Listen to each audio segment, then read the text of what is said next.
strážcovia, nie policajti. Viem, že niektorým sa to nebude páčiť. Ale pravda je taká, že každá duša je pod dohľadom. Nie však tak, že by nad vami niekto stál s palicou v ruke a trestal vás za každú chybu. Každá duša má pri sebe svojho sprievodcu. Jeho hlavnou úlohou je udržať vás nažive presne do momentu, kým nenastane váš skutočný koniec. Áno, je to anjel. Obrovská bytosť plná svetla, ktorú si ľudská myseľ ani nevie predstaviť. A nie je sám. Každá duša má pri sebe hneď niekoľko takýchto bytostí. To najdôležitejšie na nich je, že absolútne rešpektujú vašu slobodnú vôľu.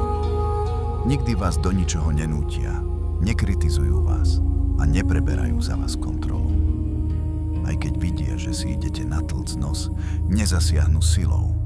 Nechajú vás rásť a učiť sa na vlastných chybách.